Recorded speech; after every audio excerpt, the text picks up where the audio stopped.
पहले वाराणसी भारत के सबसे विकसित शहरों में से एक था, जो अपनी विद्या और संस्कृति के लिए प्रसिद्ध था। शहर के बाहर घने जंगल में एक गुरुकुल था, जिसे स्वामी सदानंद नामक एक ब्राह्मण ऋषि चलाते थे। जैसे जैसे स्वामी सदानंद वृद्ध हुए, उन्हें लगा कि अब वे गुरुकुल का संचालन नहीं कर पाएंगे। उनके शिष्यों में से एक कृतिविजय सबसे योग्य और आदर्श था। वह बुद्धिमान, गुणवान और निष्ठावान था और कहा, प्यारे कृतिविजय, मैं गुरुकुल की जिम्मेदारी तुम्हें सौंपना चाहता हूं, लेकिन इससे पहले मुझे तुम्हारे साथ एक रहस्य साझा करना होगा और एक शर्त रखनी होगी। कृतिविजय ने उन्हें ध्यानपूर्वक सुना और ऋषि ने अपनी जिंदगी का एक छिपा हुआ अध्याय बताया। 20 साल पहले स्वामी सदानंद ने शुरू किया। मैं भारत भर में तीर्थ यात्रा पर था। मदुरै के जंगलों में मुझे एक बच्चे के रोने की आवाज सुनाई दी।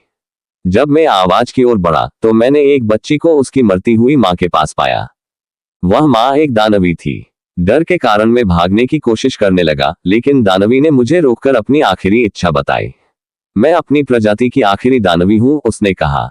इस दुनिया को अब दानवों की जरूरत नहीं, क्योंकि मनुष्यों ने अपने अंदर खुद के दानव पैदा कर लिए हैं। कृपया मेरी बेटी को अपनाएं और उसे इंसानों बड़ा करें। जब समय आए तो उसका विवाह एक योग्य पुरुष से करवा दे, ताकि वह शांति से जी सके। उसकी विनती सुनकर मैंने उसकी बेटी को पालने का वचन दिया। मैं उसे पास के पहाड़ की एक गुफा में ले आया, जहां वह तब से रह रही है। मेरी आखिरी इच्छा है कि तुम उसका ध्यान रखो और उसके लिए एक योग्य वर खोजो। कृतिविजय ने अपने गुरु की अंतिम इच्छा पूरी करने का वचन दिया। कुछ समय बाद स्वामी सदानंद का निधन हो गया। गुरुकुल का प्रभार संभालने के बाद कृतिविजय ने उस गुप्त गुफा का दौरा किया। वहां उसने उस दानवी को देखा जो लंबी और भयावह दिख रही थी। साहस जुटाकर उसने अपने गुरु का नाम लिया और आश्चर्यजनक रूप से वह दानवी एक सुंदर युवती में बदल गई। मुझसे डरो मत, उसने कहा। जैसे जैसे दानव बड़े होते हैं, वे अद्भुत शक्तियां प्राप्त करते हैं। मैं भोजन के बिना भी केवल सूर्य की रोशनी से जीवित रह सकती हूँ। मेरी माँ ने कहा था कि मेरा भविष्य मनुष्यों के बीच है। क्या तुम मुझे लेने आए हो? कृतिविजय ने उसे सब कुछ बताया और उसे गुरुकुल के पास एक गुप्त स्थान पर ले गया। फिर उसने उसके लिए एक योग्य वर की तलाश शुरू की। पहला व्यक्ति जिससे उसने संपर्क किया एक शाही कवि था। लेकिन जब उसने सुना कि क्यों एक दानवी है, तो उसने हंसते हुए कहा, मैं इतनी कुरूप और भयानक दानवी से विवाह क्यों करूं? मैं तो बेहद सुंदर हूं। फिर कृतिविजय ने एक अमीर व्यापारी से बात की। व्यापारी ने रुचि दिखाई, लेकिन एक भारी दहेज की मांग की। यदि मुझे एक दानवी से शादी करनी है तो मुझे दूसरों से दुगना दहेज चाहिए, उसने कहा। अंत में कृतिविजय ने एक शाही अधिकारी से मुलाकात की, जो अपने पुत्र के लिए दुल्हन की तलाश कर रहा था। अधिकारी के पुत्र ने पूछा कि क्या दानवी के पास कोई असाधारण शक्ति है। अंत में कृतिविजय ने एक शाही अधिकारी से मुलाकात की, जो अपने पुत्र के लिए दुल्हन की तलाश कर रहा था। अधिकारी के पुत्र ने पूछा कि क्या दानवी के पास कोई असाधारण शक्ति है।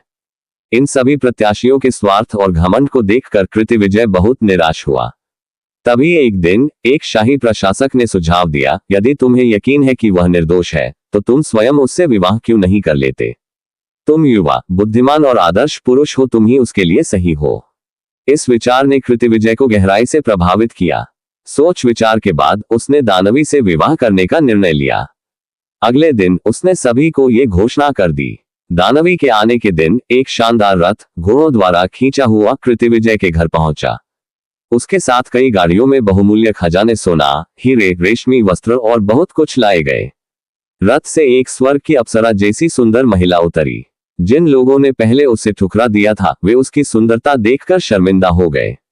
कुछ समय तक कृतिविजय और उसकी पत्नी ने गुरुकुल में शांति से जीवन बिताया, लेकिन लोगों की ईर्ष्या और पूर्वाग्रह बढ़ने लगे।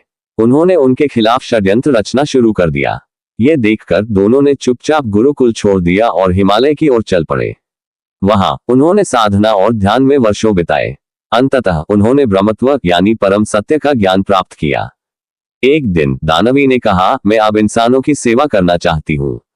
अपनी शक्तियों से मैं एक नदी बनकर बहूंगी और इस भूमि को पोषित करूंगी। उसने कृतिविजय को अंतिम बार गले लगाया और उसे अपनी अलौकिक शक्तियां सौंपी। फिर वह मुस्कुराते हुए एक नदी में बदल गई, जो आज भी धरती को अपना आशीर्वाद देती है। कृतिविजय समाज में लौट आया और एक नए नाम से लोगों की सेवा करने लगा। जब उसका समय आया तो उसने अपनी पत्नी द्वारा दी गई शक्ति का उपयोग करते हुए अपना शरीर नदी में विलीन कर दिया।